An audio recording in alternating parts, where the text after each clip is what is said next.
നല്ലൊരു കൈ.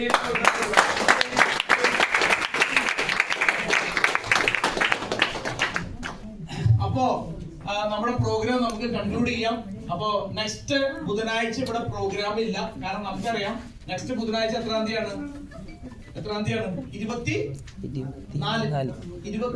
ഇവിടെ പ്രോഗ്രാം ഇല്ല. കാരണം 24 കഴിഞ്ഞിട്ട് അടുത്ത വരുന്ന എത്രാം തീയതിയാണ്? ബുധനാഴ്ച 1-ാം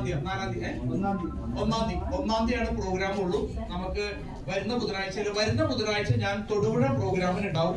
പ്രത്യേകിച്ച് ശ്രദ്ധിക്കണം, കോതമംഗലം മേഖലയുള്ള ആളുകള്, മൂവാറ്റുപുഴ മേഖലയുള്ള ആൾക്കാർ തൊടുപുഴ പ്രോഗ്രാമിൽ പങ്കെടുക്കുക, അവരുടെ ആളുകളെയൊക്കെ പങ്കെടുപ്പിക്കുക. അപ്പൊ ഞാൻ തൊടുപുഴ പ്രോഗ്രാമിന് അടുത്ത ബുധനാഴ്ച ഉണ്ടാവും, തൊടുപുഴ GTS ഉണ്ടാവും. അപ്പൊ പറ്റുന്നവരെല്ലാം എന്ത് ചെയ്യാം, ഈ കോൺടെസ്റ്റ് വിൻ ചെയ്യുക, പ്രോഗ്രാമുകൾ എല്ലാം പങ്കെടുക്കുക. നമുക്ക് എന്താണ് വരാൻ പോണ BOP-കൾ എല്ലാം നിങ്ങൾ റെഗുലറായിട്ട് പങ്കെടുക്കുക. ഇതിനെപ്പറ്റി കൂടുതൽ പ്രോഫിറ്റ് കാര്യങ്ങളൊക്കെ പഠിക്കുക. അപ്പൊ നമ്മുടെ എല്ലാരും എവിടെ പോണേ? ഒരു സീറ്റ്സ് കൊടുക്കാനുണ്ടോ? ഒരു ലഡുവൊക്കെ തന്നെ. ഹലോ, ഇവര് വിചാരിച്ചറിയാമോ നിങ്ങളെല്ലാരും പോയിപ്പോ മസാല ദോശയാണ്.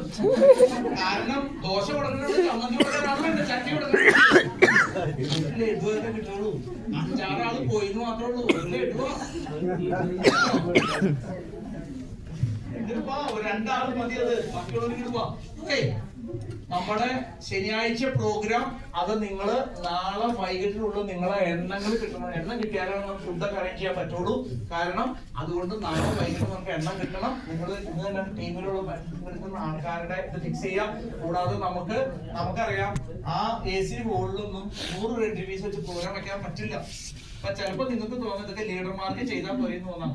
ഇതൊന്നും പ്രാക്ടിക്കൽ ആവില്ല. കാരണം എന്ന് വെച്ചാൽ എന്താണ് കാരണം? ഈ ഒരുപാട് ഇങ്ങനെയുള്ള ചെലവുകൾ, കാരണം ഈ ട്രിപ്പ് കൊണ്ടുപോകണം, ഇങ്ങനെയുള്ള പ്രോഗ്രാമുകൾ കാര്യങ്ങളൊക്കെ ചെലവുകളുണ്ട്. ചിലപ്പോൾ നിങ്ങൾക്ക് തോന്നാം അതുകൊണ്ടാണ് നിങ്ങളെ ഭക്ഷണത്തിന്റെ പൈസ മാത്രമേ മേടിക്കുന്നുള്ളൂ. അങ്ങനെ പ്രോഗ്രാം ആണ് അടുത്ത ശനിയാഴ്ച നടക്കുന്നത്. ആ ഹോൾ റെന്റും അവിടുത്തെ ആദരവിനൊക്കെ ചെലവുണ്ട്. പക്ഷെ നമ്മൾ ഭക്ഷണത്തിന്റെ പൈസ മാത്രം മേടിക്കേണ്ട 100 എൻട്രി ഫീസ് ഉണ്ട്.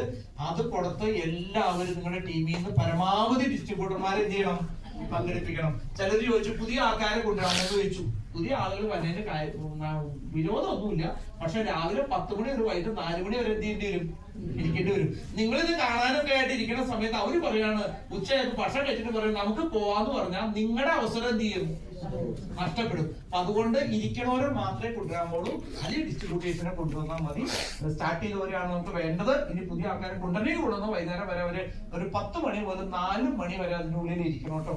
നേരത്തെ ഇറങ്ങി പോകരുത്. കാരണം പ്രോഗ്രാം മുഴുവനായിട്ട് എന്ത് ചെയ്യണം, നമ്മൾ കാണണം, ആസ്വദിക്കണം. റെഡിയാണോ?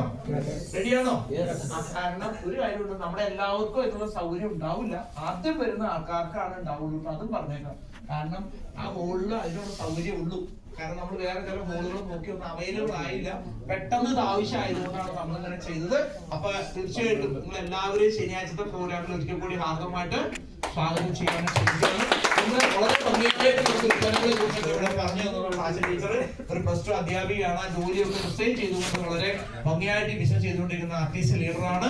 നമുക്ക് ടീച്ചർക്കുള്ള നന്ദി അവസരം നല്ലൊരു കൈയടിയോടുകൂടി